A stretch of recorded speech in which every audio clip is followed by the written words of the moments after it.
Hi, this is Frank Schaefer. I used to be an evangelical right-wing extremist. I quit the evangelical movement and fled. And for the last 35, almost 40 years, I have been a liberal activist that mostly votes for Democratic candidates. My father, Francis Schaefer, called for violent overthrow of the U.S. government in his last book, A Christian Manifesto, where he said that if Roe v. Wade wasn't reversed and abortion made illegal by democratic means, then we had a right to revolution.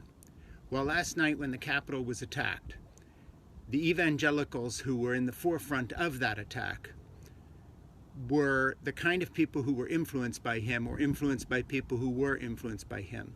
My family was responsible, and I was responsible as the nepotistic sidekick of Francis Schaefer, along with C. Everett Koop, Ronald Reagan Surgeon General, people like Jack Kemp, the congressman and candidate for the vice presidency, who introduced me to the president, the folks that helped me like Pat Robertson and Jerry Falwell establishing the moral majority for what happened last night. Without evangelical participation, Trump would not be president. If you want to personally thank someone who made Trump president, talk to Franklin Graham of the Billy Graham Organization. Talk to Ralph Reed, the political operative who cashes in again and again in fundraisers and makes millions off his evangelical activism.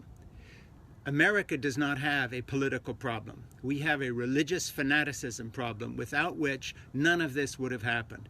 If it wasn't for evangelical churches, organizations, pastors, newsletters, radio hosts going along with Trump's lies, supporting them, supporting him when he was elected, supporting him through his villainous presidency, and even to today, we would not be where we are. We have squeaked by the skin of our teeth of having a democracy this morning at all.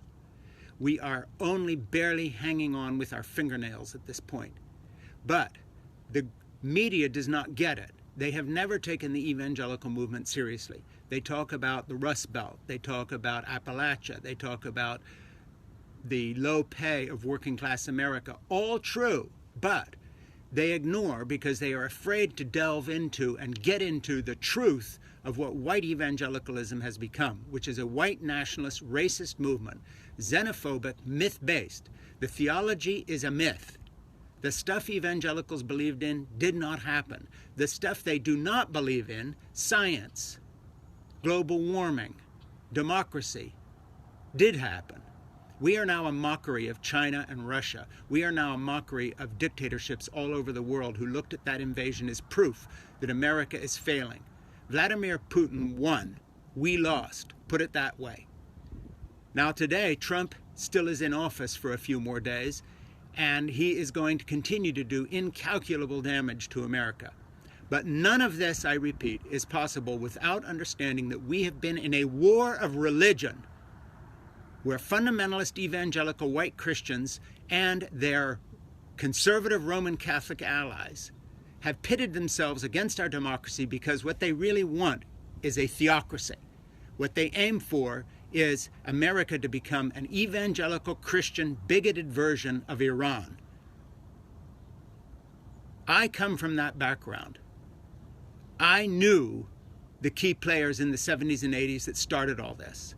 Trump would not be where he is today without 40 years of evangelical, hate-filled, anti-American propaganda that has debased debate on race, on gender, on feminism, has gone after women and gay people, transgenders, black people. Enough is enough. And I call on the U.S. media and anyone who sees this video to spread this word. The party of theocracy is at the root of our problems. That's why they cling to their guns. That's why they arm themselves, because they want this country ruled not by democracy, but by theocrats that impose an evangelical fundamentalist / Roman Catholic vision of morality on America, on other citizens who do not buy into it. And that's why they tried to engineer and stack the courts. And that's why they listened when Trump rejected the election results and lied and said the election was stolen. Fundamentally, these people are not interested in democracy. They are theocrats. Get it through your head. From someone who was there and helped make this tragedy happen. Even though I was a young, stupid, greedy man who changed his mind, nevertheless I was there. It's not about politics. It's about theocracy versus democracy. Evangelicals are now the nexus of opposition to American democracy and patriotism. My name is Frank Schaeffer.